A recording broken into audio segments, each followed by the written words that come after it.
Centenas de prefeitos e vereadores eleitos em 2024. Não, tem um erro aí. Calma, gente.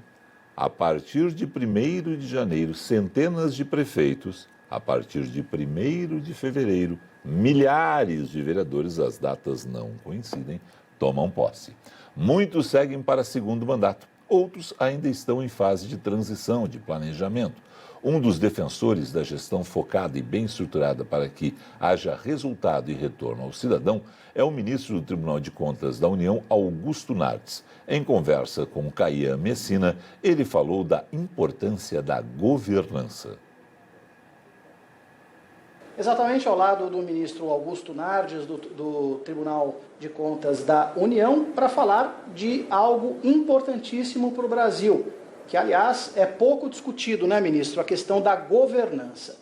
Então, ministro, para que os nossos telespectadores saibam, o que é governança e como ela pode ajudar realmente a fazer com que o Brasil possa avançar, inclusive politicamente, moralmente, economicamente. Obrigado por nos receber. Obrigado, Caian, pela visita. A governança, fica claro que a nação ainda não avançou no todo. Já temos avanços, indicadores de governança, mas não temos ainda uma cultura totalmente implantada. Então, esse apoio da TV Bandeirante é muito importante para que a cultura da governança seja implementada na União, nos estados e nos municípios. Eu tenho percorrido o Brasil nesses últimos 10 anos para implantar a governança. O que é governança e o que significa isso para a população? São 3 palavras-chave. O líder, que é o prefeito, o governador, o presidente da República, ele direciona, mas se não avaliar e não monitorar, tudo que acontece na administração pública não entrega resultado. E quando o povo vota, agora foram escolhidos os prefeitos, ele fica na expectativa de que a sociedade receba benefícios do Estado, do município, da União. Mas muitos prefeitos, muitos governadores, muitos presidentes não têm estrutura adequada de governança, então não entrega resultado na educação, na saúde. Então a governança tem que estar sempre preparada para implantar a entrega de resultados. Como fazer isso? Com indicadores de governança, avaliando e monitorando a educação, a saúde, a infraestrutura, todos os setores. Então eu resolvi implantar a governança no Tribunal de Contas há 10 anos atrás, quando eu assumi a presidência, implantando 3 itens fundamentais para que a nação pudesse saber o que está acontecendo com os seus 150 dias de trabalho que cada brasileiro trabalha para pagar de impostos.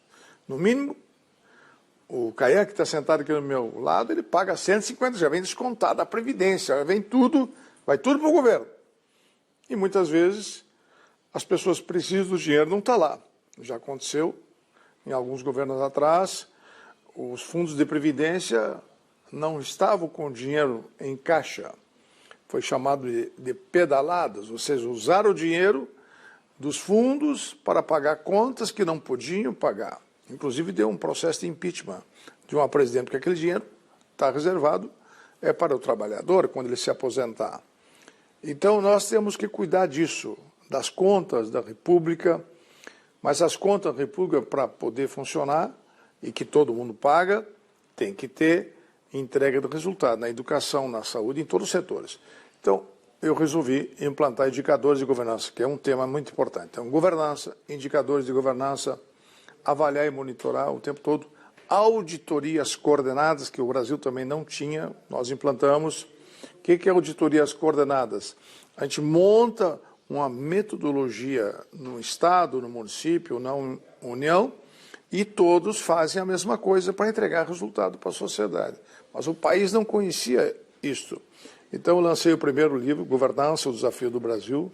Segundo livro que eu acabei de mostrar para você, Governança, da Governança à Esperança. Agora estamos implantando um projeto de também implantarmos a governança na América Latina e Caribe, e aí a gente poder implantar no resto do continente latino-americano.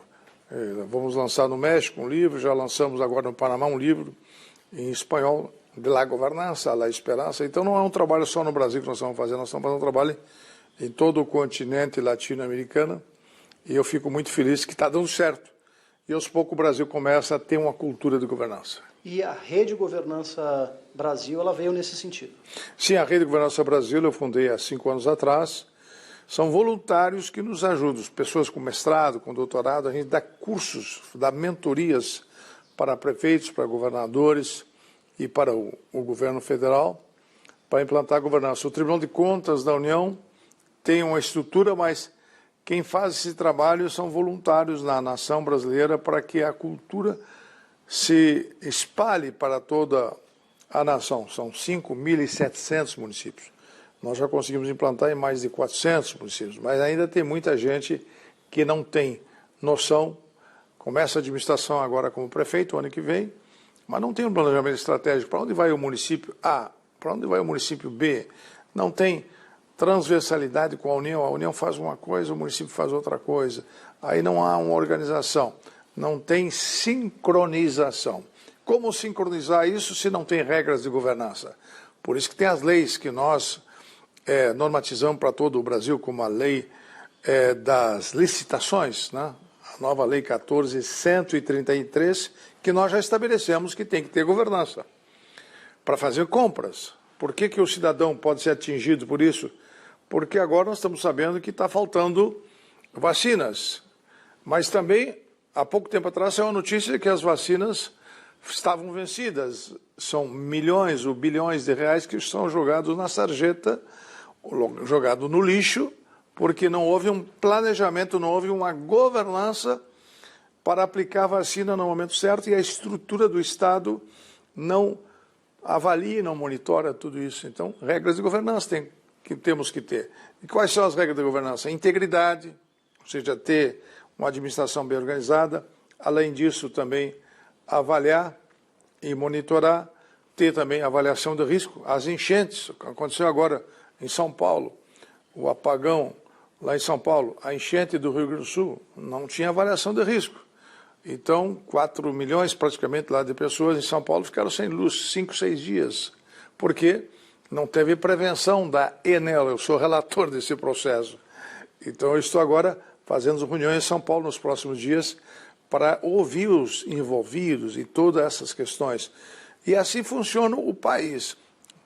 O país recebe o dinheiro do cidadão, é descontado dele, paga impostos, mas não recebe resultados adequados porque não tem governança, não tem as ferramentas da governança. O que eu estou tentando é implantar as ferramentas de governança. E por que o Tribunal de Contas da União? Porque o Tribunal de Contas da União fiscaliza tudo o que acontece no país. Por exemplo, a energia, a parte de telefonia, a parte de infraestrutura, são tudo concessões do governo federal. Ou tem concessões até dos municípios, dos estados. Mas tem que entregar o resultado, porque alguém está cobrando o cidadão o pedágio, alguém está cobrando a luz do cidadão, alguém está cobrando o telefone do cidadão, mas muitas vezes não entrega o telefone adequado. Nós temos, por exemplo, uma questão da cibernética, hoje a segurança da cibernética, a segurança do telefone, a segurança de que vai ter a luz no momento adequado quando você compra um supermercado, vende, ou um hotel compra, ou tem uma estrutura nos restaurantes e não tem aquilo de forma adequada permanente, porque não tem uma manutenção das luzes adequadamente, como aconteceu em São Paulo, como aconteceu a enchente lá no Rio Grande do Sul, e assim acontece no país tudo. Tem a questão climática e tudo isso cabe ao governo entregar, porque alguém está pagando para ter isso, mas não está sendo entregue de forma adequada. E até, né, essa questão da governança, ela passa também pelo planejamento, né? É até engraçado que muita gente pensa, falta dinheiro às vezes para determinada coisa no Brasil, e às vezes não é que falta dinheiro, é que os próprios prefeitos não conseguem encaminhar, pedir, requisitar, aplicar esse dinheiro de forma adequada, né, ministro? Às vezes o cara nem sabe, o cara é bem intencionado, gostaria de contar, mas ele não tem às vezes o arcabouço básico para requisitar aquele dinheiro para alguma coisa importante, né? Porque não tem boa governança de pessoas. Exatamente. Tem prefeituras aí com 5 mil pessoas. Aliás, em número de pessoas, nós temos 15 milhões no país que trabalham no Estado, entre Estado, município e União. 15 milhões de pessoas. O Uruguai tem 3 milhões de população. Nós temos 15 milhões na estrutura funcional entre Estados. Mas tem que ter governança de pessoas, treinamento, para que quando tem que fazer um projeto, ter pessoas preparadas para entregar esse resultado. Por exemplo, na questão do Covid, nós não estávamos com a governança boa da saúde. No norte do Brasil morreram mais pessoas que no sul e sudeste, porque não tinham uma governança adequada. E aí leva a uma situação de perdas de pessoas morrem, como também nos desastres, como na enchente, ou como no apagão em São Paulo. Por que morrem as pessoas? Porque a Enel não fez prevenção adequada, mas ela cobrou a luz de todo mundo. Então, a governança eu considero fundamental para a nação. E por isso que eu escrevi já 3 livros sobre o tema. Eu me dedico a esse tema para implantar no Brasil. Na minha presidência no tribunal, nós transformamos o tribunal para ser mais preventivo que somente punitivo. Porque quando você vai punir alguém lá da Enel, ou no São Paulo, que é a concessionária que cuida da luz, ou vai punir alguém porque fez uma fraude, um desvio, você já perdeu. Tu está correndo atrás do prejuízo. Agora, se você consegue fazer uma prevenção antes de as coisas acontecerem, você fazer políticas de governança e fazer prevenção com avaliação de risco e outras ferramentas, integridade e outras ferramentas de avaliar e monitorar o tempo todo. Por isso nós temos que estar avaliando e monitorando o tempo todo. Porque quem está pagando essa conta é o cidadão que está nos assistindo. E aí, para nós encerrarmos, o prêmio RGB vem nesse sentido, né? Sim, porque os indicadores já são feitos pelo Tribunal de Contas da União.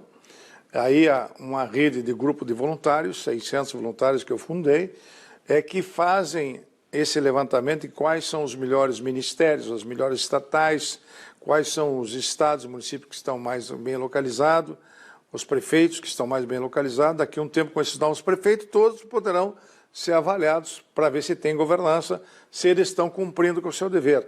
Com isso, a gente começa a criar uma cultura na nação brasileira. Eu tive a oportunidade de morar no Japão e na Suíça. A Suíça tem boa governança porque o Estado é bem organizado. O Japão é bem organizado. Então, as pessoas têm entrega de resultado. Aqui, as pessoas pagam e não entregam um bom resultado. Então, a governança é uma forma de a gente avaliar e monitorar para que a sociedade tenha eficiência, tenha eficácia, efetividade e possa, assim, ter uma capacidade de viver melhor, porque não vai ter sustos e nem assaltos de que poderá ter uma enchente que vai alagar sua casa e terminar com sua casa, como aconteceu agora. E aí tem que ter um planejamento também onde construir as casas, tem que ser prevenção. E aí depende do prefeito, do governador, do presidente, autorizar ou não fazer a casa no lugar adequado, se está fazendo no lugar adequado, se tem muita umidade, se tem áreas úmidas que podem se transformar numa perda da casa que você fez. Quantas pessoas perderam as casas agora nas enchentes? Ou em São Paulo agora estão perdendo. E aí quem é o responsável? Quem é que autorizou as pessoas a construir aquela casa naquele local? Foi o Estado, foi o município. E cobra ainda o imposto territorial, cobra imposto. E aí depois a pessoa perde a casa, perde tudo, porque não teve prevenção, não teve planejamento adequado. Isso tudo se chama governança. Prêmio RGB, entregue aqui em Brasília no dia 2 de dezembro. Ministro, obrigado pela atenção e até lá. Até lá, obrigado. Caia Messina conversando com Augusto Nardes, ministro do Tribunal de Contas da União. Errei! Bota na 1 aqui, por favor, para fazer a correção. Obrigado. Errei. Errei porque os vereadores, na maior parte dos municípios, sim, eles podem tomar posse no dia 1º de janeiro, ao contrário do que eu afirmei anteriormente. A maioria das datas de posse são definidas pela Constituição Federal, que sofreu alterações com a emenda constitucional número 111, aprovada em 2021. No caso específico dos vereadores, a data não é nacional e é ditada pela lei orgânica, uma espécie de constituição menor de cada cidade e município. Na maioria dos casos, as cerimônias de posse acontecem sim no dia 1º do ano. Aos meus colegas, o meu pedido de desculpas, né, porque normalmente os parlamentos tomam posse em outra data, 1º de fevereiro. Não é o caso das câmaras de vereadores, emenda constitucional número 111, aprovada em 2021.